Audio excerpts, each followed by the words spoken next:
Et sois sans crainte, dit Jésus à Simon. Pourquoi craindrait-il?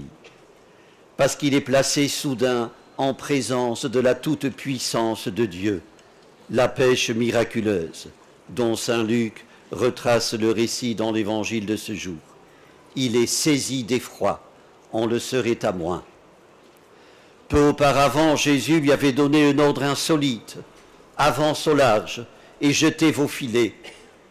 Oui, insolite, parce que Simon est un pêcheur expérimenté. Le lac de Génézareth, il connaît. Il sait à quelle heure il peut aller pêcher et à quelle heure il est inutile d'essayer. Et si certaines nuits il revient bredouille, il sait s'armer de patience. Une autre nuit sera plus favorable. Mais à un tel ordre, il n'a su qu'obéir. Frères et sœurs, chez Luc, la rencontre de Jésus et de Simon est peu détaillée. Une rencontre avec le Seigneur peut être si ordinaire que nous risquons de passer à côté de lui sans le reconnaître. Ce n'est pas ici le cas. Celle de Jésus et de Simon peut avoir eu lieu ailleurs que sur la grève. C'est anecdotique. Ce qui compte, c'est la mutation de Simon, qui de pêcheur de poissons devient pêcheur d'hommes. Désormais, tu seras pêcheur d'hommes. Désormais, un adverbe cher à l'évangéliste ouvre une nouvelle étape. Désormais, cela veut dire qu'une histoire nouvelle commence pour Simon. Jésus l'arrache à son histoire pour l'associer à la sienne, l'histoire du salut. Le présent de l'Église commence en ce futur qui s'ouvre.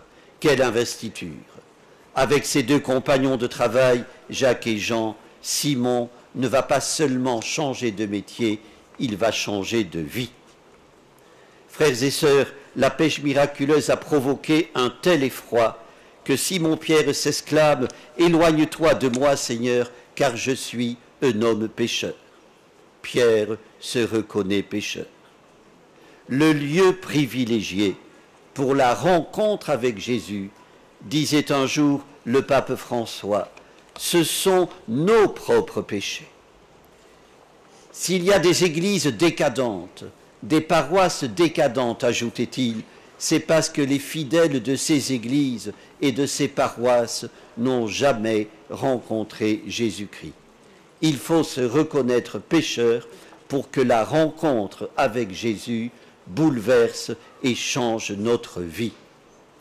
Frères et sœurs, comme Pierre, Jacques et Jean, nous sommes envoyés en mission pour libérer le monde du mal, du péché et de la mort. Nous sommes envoyés pour apporter à nos frères et sœurs la bénédiction de Dieu. La vocation que nous avons reçue n'est pas un fardeau impossible à porter ou à supporter, mais un devoir. Elle naît toujours de l'expérience personnelle de Dieu qui est là sur la grève avec nous. Frères et sœurs, le Dieu qui nous appelle ne siège pas sur un trône très éloigné de nous, de nos soucis quotidiens. Il se donne à connaître, il se laisse rencontrer, il se fait infiniment proche pour rendre cette rencontre transformante. Certes, Simon, Jacques et Jean étaient des pécheurs, pécheurs ils resteront. Les prises changeront, sauf que les mailles de leur filet ne captureront plus, elles remonteront des profondeurs au grand jour du Christ. Frères et sœurs, l'aventure continue. Une nouvelle pêche nous attend. Les filets ne sont plus les mêmes, mais la bonne nouvelle est toujours d'actualité.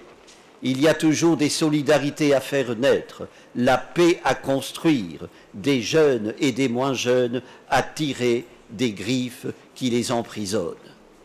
Que la Vierge Marie et Sainte Bernadette nous donnent la force de ne pas nous dérober à notre vocation, à notre devoir d'authenticité et de cohérence, ces deux grandes vertus que Jean-Baptiste, dont nous avons célébré le martyre lundi dernier, nous a laissé un exemple. Amen. Prions le Seigneur.